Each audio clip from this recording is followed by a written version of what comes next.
Hebrew Text Criticism, a case study. This podcast is a study of textual issues in Deuteronomy 32, 34 through 35. Some knowledge of Accordance Bible software in Hebrew would be helpful.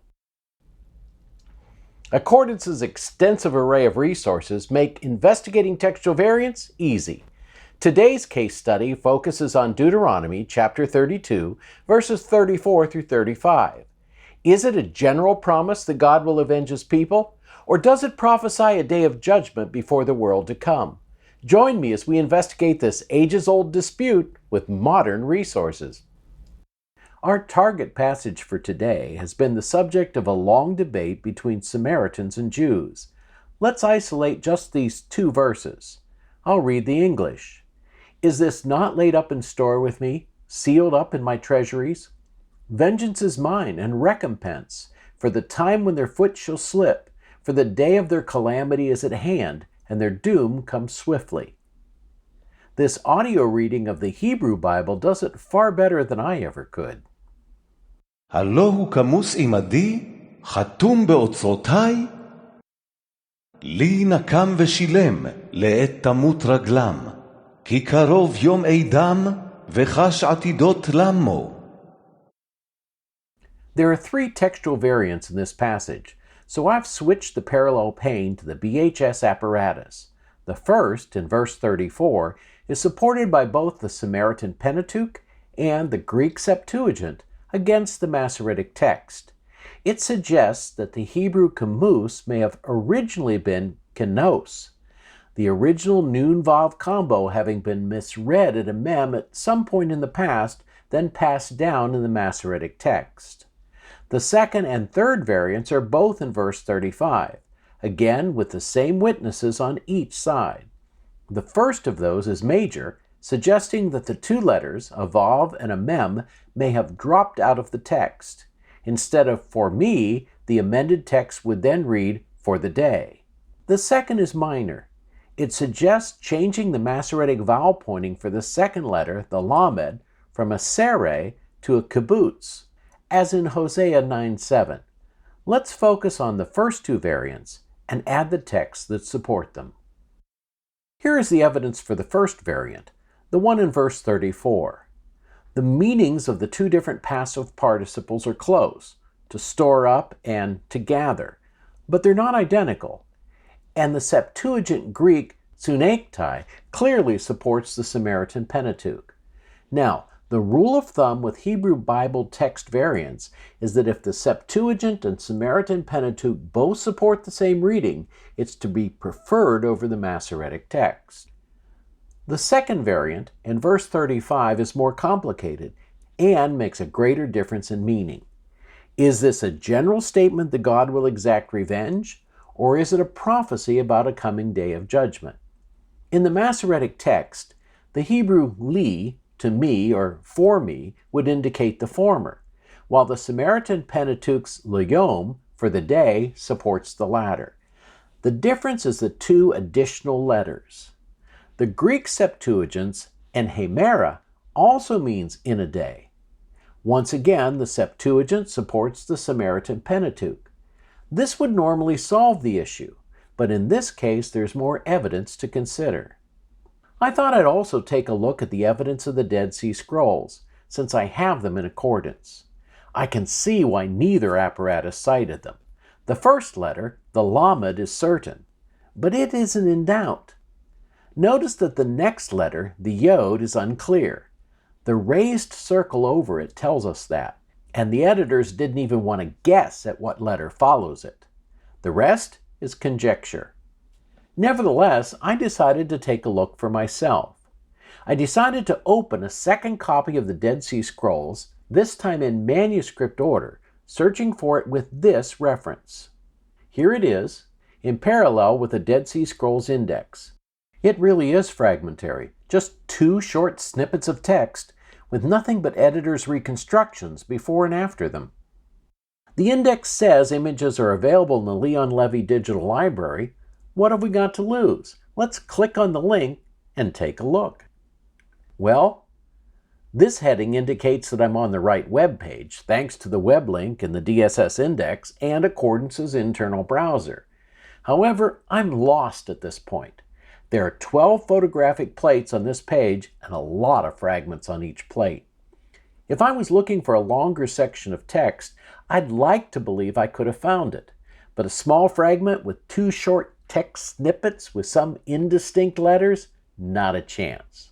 Fortunately, I was able to reach out to an Accordance colleague, Dr. Marty Abegg, who located it for me. It's on this plate.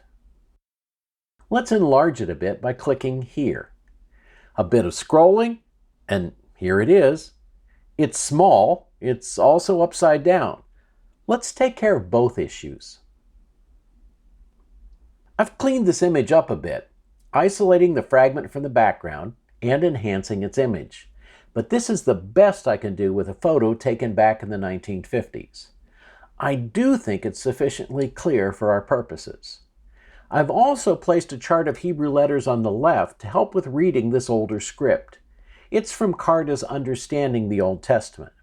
We can identify this specific fragment by the text at the top, a small section of Deuteronomy 32:33. However, the text at the bottom is the one that interests us, from verse 35, and it's virtually illegible. We can just make out the top of the lamed on the right. The next letter might be a yod, but it's hard to be sure. And after that, who knows? It's no wonder that the editors of the Dead Sea Scrolls Bible mark these characters as unclear. It's also easy to see why the DSSB didn't appear in the BHQ apparatus. There simply isn't enough here to help us in this case. Remember that the BHS apparatus cited other evidence? I've placed that apparatus here in parallel with the BHQ's apparatus and commentary, which by the way is an unbeatable combination for Hebrew Bible text criticism. These 3 abbreviations refer to the Aramaic Targums, Targum Pseudo-Jonathan, and the Latin Vulgate. This one is for the Syriac Peshitta. Let's tackle the 3 Semitic language texts first. Here's a copy of all of the witnesses, side by side. I've included an English translation for each, though the Lamsa translation of the Peshitta is from my own library, not Accordance. At first glance, all of them seem to support the Massoretic text. The Targums, Targum Pseudo-Jonathan, and the Peshitta. None of them have the Hebrew word yom, or day, at the beginning of verse 35. However, if we can jump back to verse 34 for just a moment, I notice something curious about some of the Targums. The phrase Day of Judgment is present in these Targums, but it seems to have migrated up to verse 34. It's true in the combined Targums, Onkelos, Jonathan, and the Writings, as well as both the Paris and Vatican manuscripts of the fragmentary Targums. Pseudo-Jonathan does not support this reading and is not displayed here. This variant wasn't noted in either apparatus, and it should have been, as these Targums support the reading of the Samaritan Pentateuch and the Septuagint. So what sort of evidence do we have in Latin? The Old Latin, Vetus Latina versions were translated from the Greek Septuagint and New Testament. Jerome's Vulgate switched to the Hebrew Massoretic text for its Old Testament. Both are shown here, the Old Latin on the left, the Vulgate on the right. Now, the Vulgate is tagged, and the Douay-Rheims Bible, which is to the right of it, is an English translation. The Vetus Latina is more difficult. It's untagged, there isn't an English translation, and I've never taken Latin. Fortunately, I do have the Lewis and Short Latin lexicon in Accordance, and a couple of friends I can call upon to check my work. I've inserted a resource with no equivalent text to the right of the Vetus Latina, so I have room to display the Lewis and Short definitions. First, let's compare texts so we can see all the differences between the 2 translations in these verses. There are a lot of them. Fortunately, our concern today is just with 2 issues. The Vetus Latina has something akin to gather in verse 34, and the word day at the beginning of verse 25. Both support the Septuagint and the Samaritan Pentateuch. The Latin Vulgate has stored up in verse 34 and vengeance is mine, or in this case, revenge is mine in verse 35, both supporting the Masoretic text. Finally, we have the witness of two New Testament passages that cite Deuteronomy 32:35. Note that the authors of both Hebrews and Romans cite the Masoretic text version, not the Septuagint variants. That's not unusual for Paul and Romans, but the author of Hebrews usually cites only the Septuagint. So whom do we believe? What is your judgment call? Did the original speak of a coming day of judgment, as the Samaritans believed? Or was it just a general promise that God would avenge his people, as contained in the Masoretic text? Whatever the original of Deuteronomy 32:35 said, there are other places in the Hebrew Bible that do prophesy a coming day or days of vengeance or punishment, or even recompense. That may be the reason that the Pharisees, for example, believed in a resurrection and a judgment. However, none of these verses are in the Pentateuch. As you can see, most of them are in Isaiah. Since the Samaritans only held to the inspiration of the Pentateuch, that meant that these prophetic verses were outside of their sacred texts. That may well be the reason Deuteronomy 32:35 was so very important to them. Text criticism today is very different than it was 20 years ago.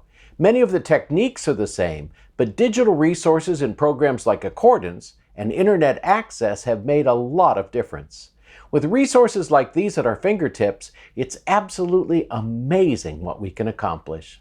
This has been Dr. J for Accordance Bible Software. Thank you for watching this episode of Lighting the Lamp.